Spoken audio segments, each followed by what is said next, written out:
So today I want to talk about the sound upgrades I've done to my 2003 Honda Accord.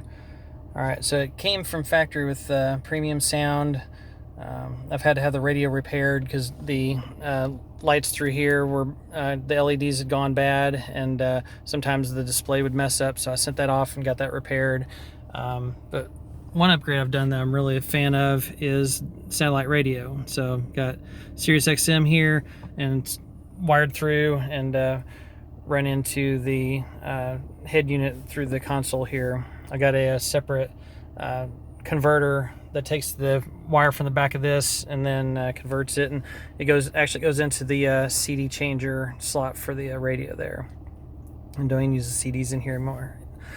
All right, as far as the speakers go, I've upgraded the door speakers. I have Polk Audio 6.5s in there. And then in the back deck, I've got JBL 6x9s, and they sound worlds better than the factory. So, you know, the premium audio system, the Honda factory radio does okay for the factory speakers.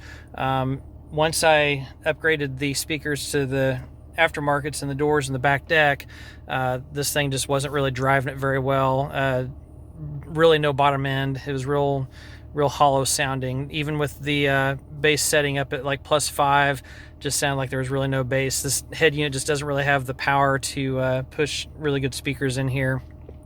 All right, so solution was either to get like an amp for the 4 speakers, or could go with subs.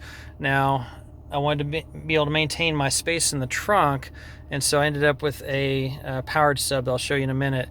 Now, something else I did, I'm not going to show you because I'm going to keep the door panels on, but behind the door panels and also the plastic panels in the back, I've taken all that loose and put Noico brand sound matting in there.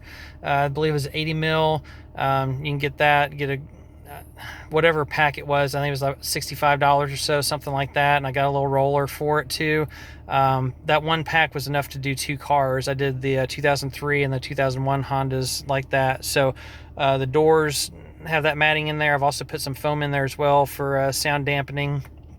Helps a little bit. Car's still fairly noisy, but it's definitely a whole lot better than it was stock. All right.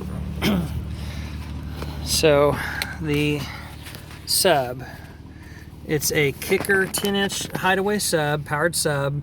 It's got a 180 watt amp with it, and it fits here underneath the seat. I measured before I got it. I got this from Crutchfield. It was about $350. Measured, make sure it fit under the seat. Now you see it sits back quite a bit here. I've got the seat adjusted where I normally keep it, and so even with the seat back all the way, that's what you get. Now, the reason it sits back like this, when I installed it, I wanted to run the seat all the way back, and I found that as I ran the seat back, it was actually, when I had the sub pushed underneath the seat, as I pushed the seat back, it started pushing the sub back like this. And so where you see here is actually where it stopped when I had the seat full aft. I want to make sure I was able to get the seat all the way back, because the front floor mat has some hooks underneath here that hold the floor mat in, so I want to be able to access that. So that's why this thing sits back here. No one ever sits in the back seat anyway, so it doesn't really matter. Now, as far as mounting it goes, I've got 2 screws here through these little brackets that come with the sub, and they are simply just pushed into the carpet. I didn't want to drill through the floor pan of the car or anything like that, so I just removed the factory floor mat and just actually push those down into the carpet.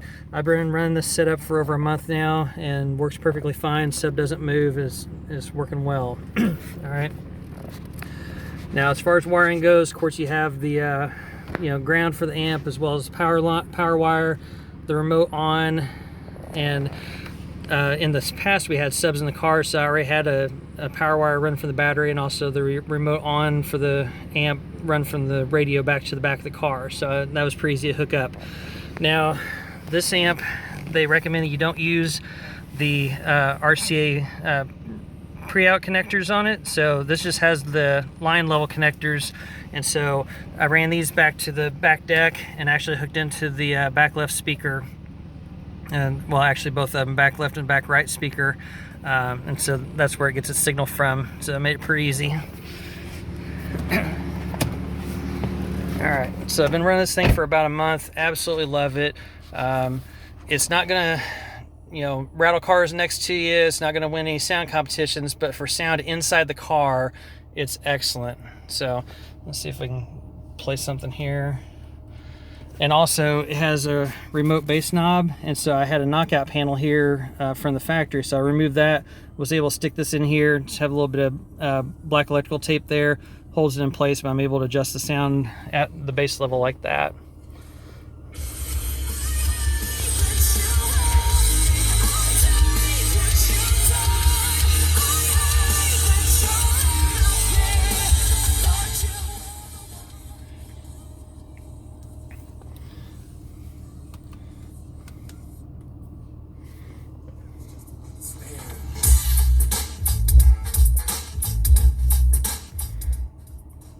Yeah, so definitely gives excellent sound for inside the car. So huge fan of it. Like I said, $350. The other speakers, I think I had maybe about $175 in that. So, about $550, and then the sound matting and everything. So I'd say probably $600 total is what I've put into this, and just sounds so much better, so much more enjoyable in the car. So yeah, definitely a big fan of the Kicker Hideaway sub. They also have an 8-inch sub, but the 10's got a little bit more power to it, and usually with the sound system, upgrades, bigger the better. So since the 10-inch fit under the seat, I want to go ahead and get that, and like I said, big fan of that.